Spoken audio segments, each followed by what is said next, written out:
A couple weeks ago, Stellantis laid off more than 900 of our UAW brothers and sisters. They used auto tariffs as their excuse. But this Tuesday, at their annual shareholders meeting, Stellantis board of directors managed to find $2.6 billion to spend on dividends for their shareholders. And they are considering an additional stock buyback of up to 10% of the company's stocks. That's another $2 billion or more. That means this company is considering spending more than half of their total profits from 2024 on Wall Street paybacks. That video was recently released by the United Auto Workers Union, otherwise known as the UAW, or as people in power condescendingly refer to them, the U-AW. And they're calling out Stellantis, one of the big three auto manufacturing companies, for using tariffs as an excuse to lay off workers while paying out billions to their shareholders. The UAW and Stellantis were already feuding before the layoffs in 2023.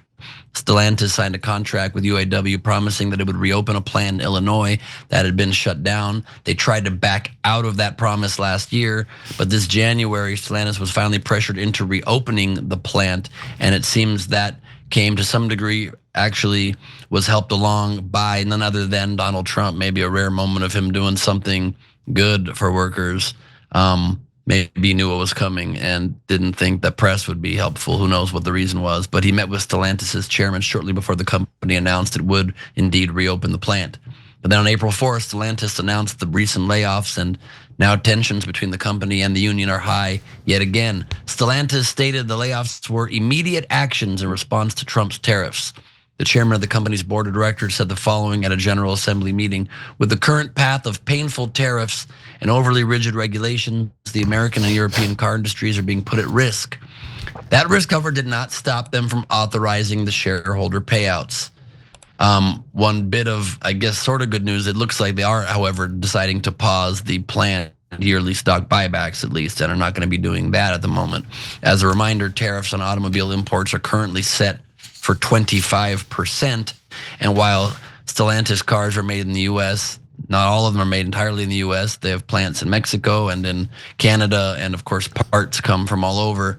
And it's worth noting how General Motors responded to those same tariffs. General Motors announced it would ramp up production at its Fort Wayne, Indiana plant to avoid paying some of the tariff duties on foreign imports.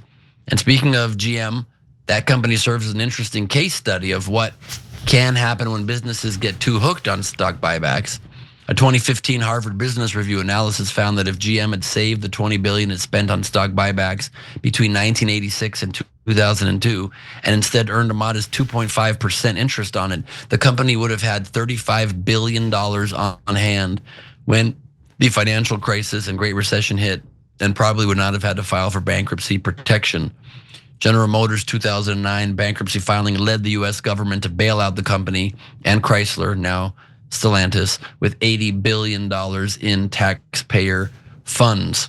Also, for the record, the official loan parts of the automaker bailouts for Chrysler and GM were paid back, but the government also bought huge parts of the company and then sold their stocks off for a loss, losing a lot of money, losing many billions of dollars, like we just said.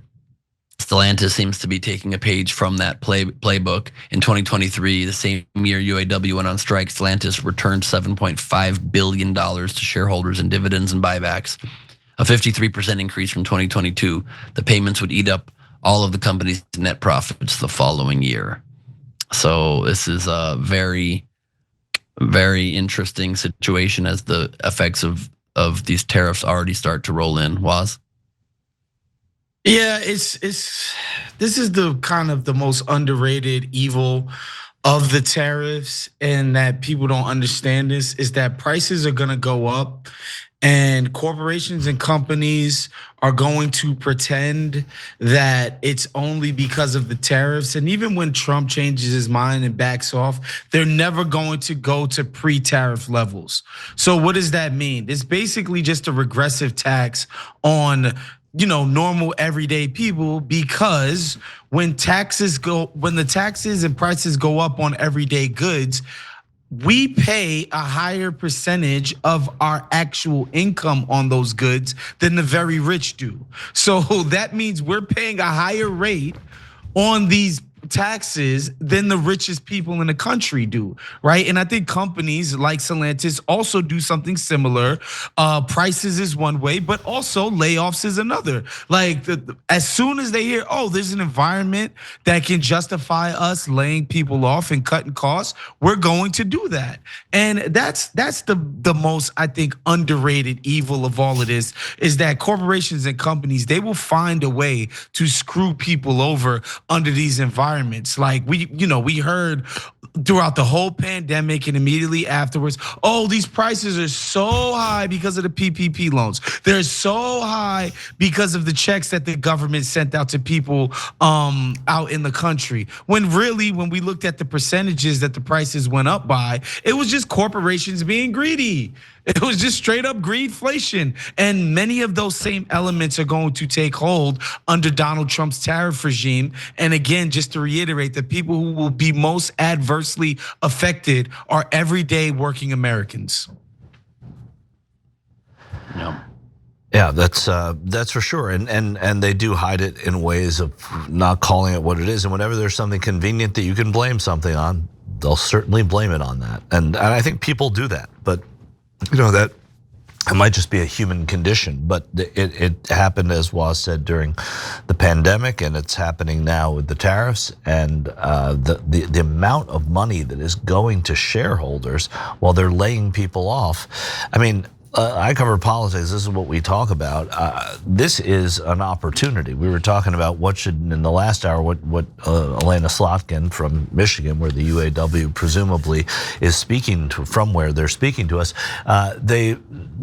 they should be pouncing on this, and they should make it a front. It's not cynical either. I mean, you want to make changes.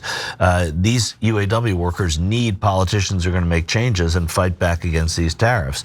So you could say it's cynical, but politics is about the possible as well. And so that is what is possible by changing course here and getting these people involved. So I think it's an opportunity. Whenever you see something that is a disaster for somebody, it's an opportunity. And the tariffs, the Democrats have to make them an opportunity. There's not much they can do even with that opportunity, but it's a rhetorical opportunity for them going forward and going into the midterm elections next year and beyond, and in 28 as well. So I think this is a chance to take something outrageous and turn it into something that could bring change to people, and that's important. And even though they, divided these moves, put a gap of a week or so in between them to maybe not link them, even though they're quite linked, they also, because of these haphazard tariffs, have an argument to make for doing both of these things. Because when the company is going to be facing a bunch more costs, any company, they can't have their stock price tank. And so they can say, look, we had to cut some jobs because we need to protect our bottom line, but also we can't have people running from our stock, so we're still going to be paying dividends so our stock price doesn't dive, and they can blame Trump for that and not do any sort of strategy that prioritizes people. Yeah.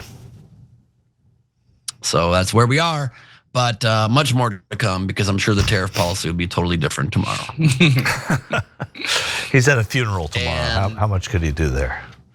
He could do it. He just needs to tweet one thing. He goes on Truth Social. He's like, the Pope is dead, and you know what else is dead? Your economic future. There's now 300% tariffs. He's on the plane now, posting on Truth Social about why Shador Sanders wasn't taken in the draft. So,